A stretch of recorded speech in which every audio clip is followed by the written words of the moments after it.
welcome back to the class, everyone. While I am very excited that Lord Vader is about to get a whole new squad full of dark side clones, they're not actually going to be free to play farmable for about 6 to 9 months. So if you've just unlocked Lord Vader or are about to in the near future, I want to cover what you are supposed to be doing. And if you're asking why we're still making this video in the first place, with the fact that Lord Vader's team is going to be replaced here in the future, the first reason why is because my community actually asked me to cover him. I recently did a poll asking which of the 4 Galactic Legends that we haven't covered yet should we cover, and even though I edited in there that Maul and Royal Guard would be a part of the Lord Vader squad, he was still voted as number 1. The second reason is the one that we kind of already mentioned. Despite the fact that Oppo is coming out tomorrow, the other Dark Side clones will not be coming out until 2, 4, and then 6 weeks, and the time for them to hit nodes, and then for the time for you to refresh or not refresh to finish that overall farm, it's going to take about 6 to 9 months depending on how many refreshes you do. The third reason is because we just got the Bad Batch Lightspeed Bundle, which was one of the largest barriers for getting Lord Vader, given how many Chirotech they required.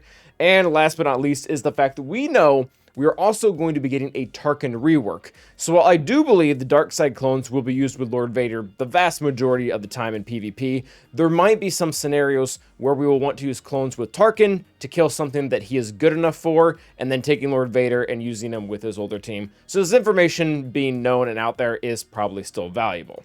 Now, getting to the actual how-to portion of this video, Lord Vader doesn't really have any characters that have Omicrons that are used consistently in GAC or TW. There are some examples depending on Datacrons of some super teams we've made, but overall, you're better off having Reva and her own Inquisitor team, or DTMG in his own Imperial Remnant team, and Malicos in his own Seer team, than mixing those characters in, so we will not be talking about them a lot. But the first thing I do want to talk about is his overall Zeta priority and order. First up, starting with Twisted Prophecy. It's a little bit odd to not have the leadership Zeta in the first slot, but it's for good reason.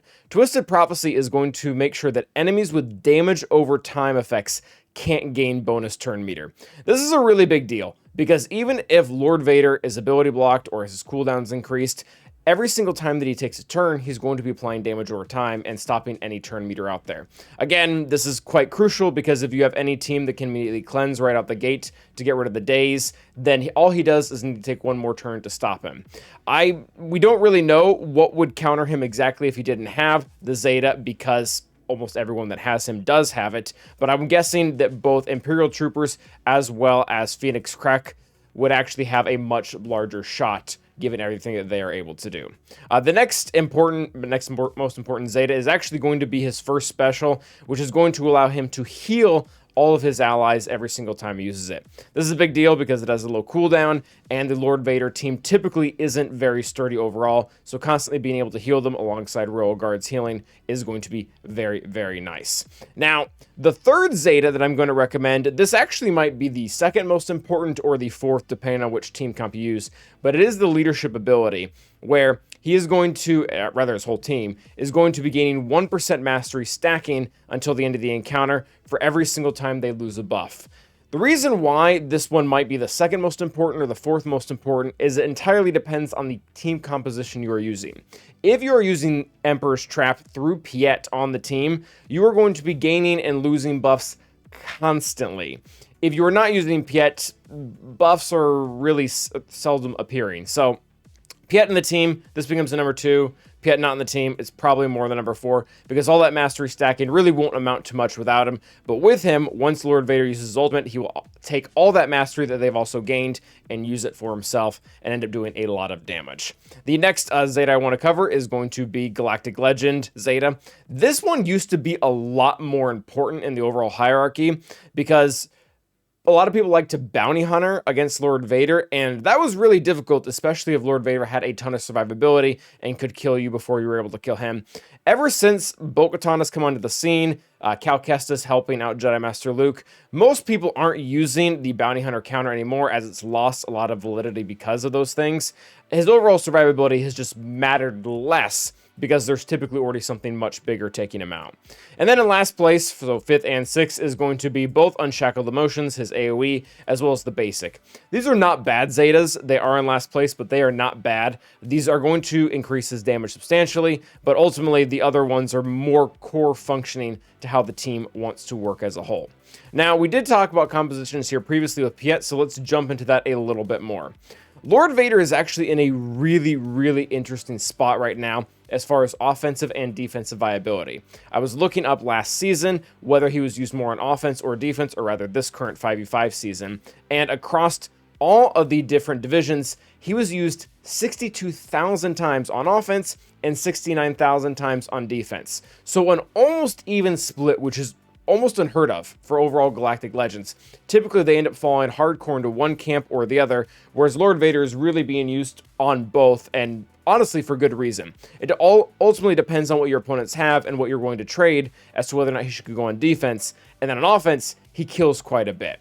So overall, 3v3, if you are going to put him on defense, you really do want to use Maul Thrawn as the sides.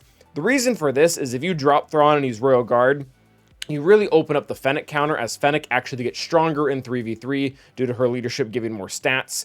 Basically, what will happen is Maul will do his thing, Bam will be on the opposing side, he will actually be able to stop Maul from killing anyone, and then Fennec will be able to load up, kill Royal Guard, kill Maul, and then kill Lord Vader. If you put Thrawn on the team, he'll end up fracturing Bam or Fennec and really just ruin the whole thing. So that's a trade that I do not ever want to have to make, losing Lord Vader to Fennec. Put Thrawn in there, stop that entirely. If you are going to use him on offense, Royal Guard's probably better just because of the overall healing and making sure that, say, Great Mothers that you're trying to take down doesn't immediately get access to Maul. So 3v3, a little bit different offense and defense.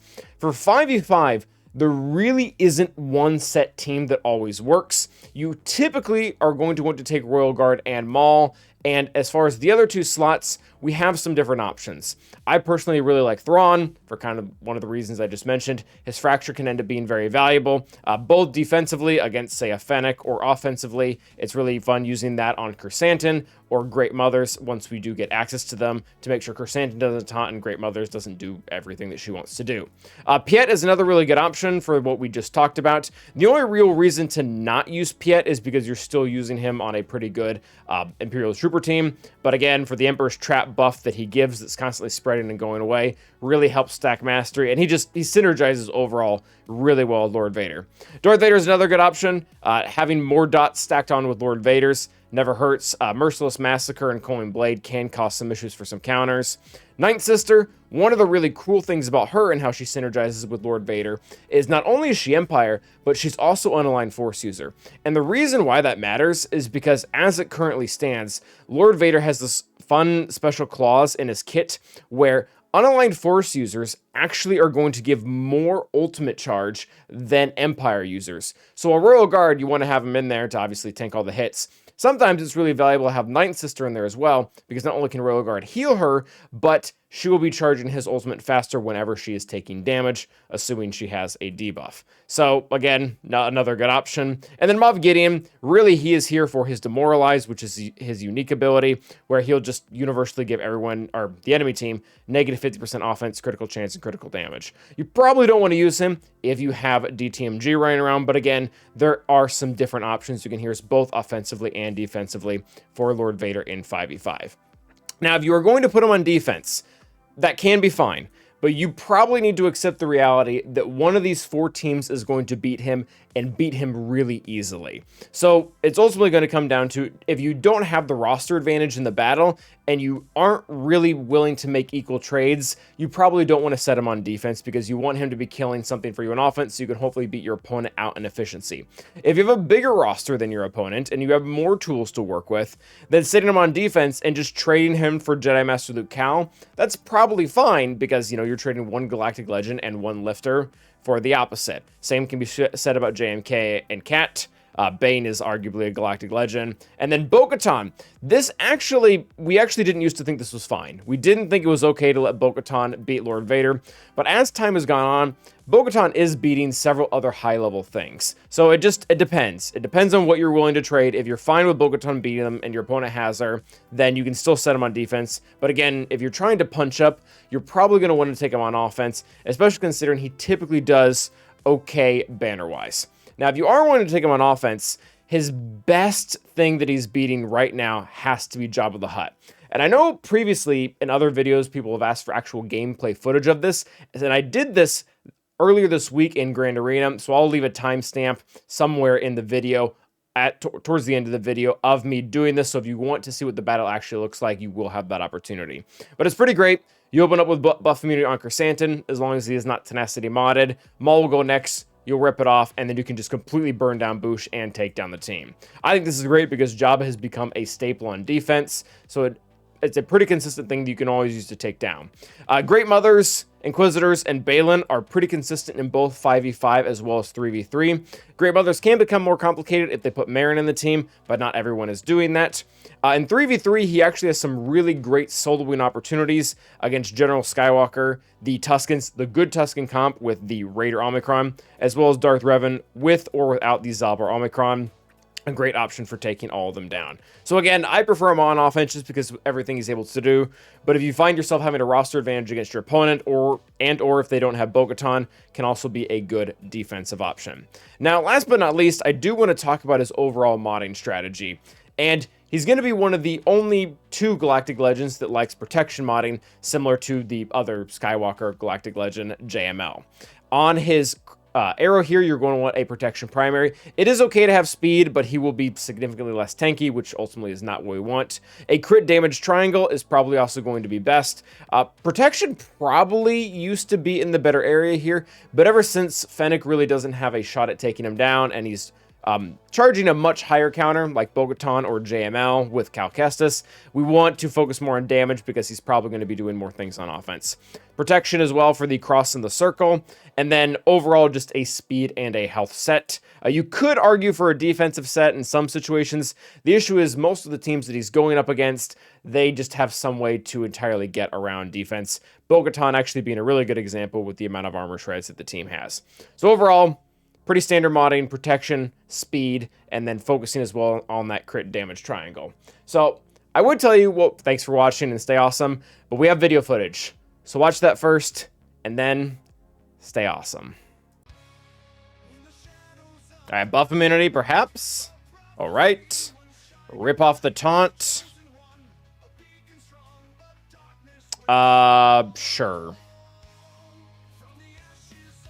And hippity hoppity, this win is not my property. No Boosh, and Anna? Let's probably work on you. I guess we'll keep you fractured.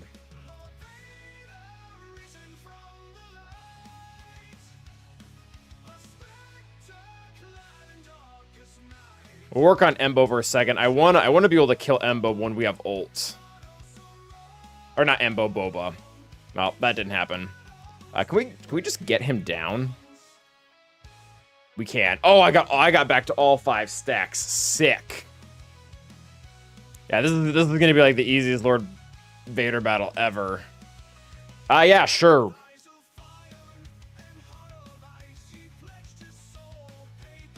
We'll probably be able to avoid the Chrysanthemum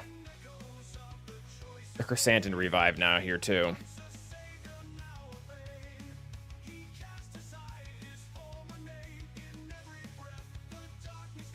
Yep. Chrysanthemum's permadead now. Let's do that. Sure. And because of the extra relic levels that I poured into this team, Lord Vader will actually hit really hard even after the only the first ultimate. Yeah, 100,000 damage there in the basic. Yeah, finish. Yeah, Maul, you're good. Beat up the slug.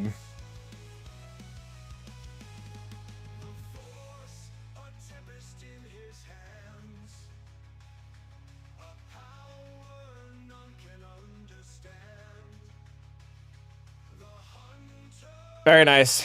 Good job, Lord Vader. Good job, Mom.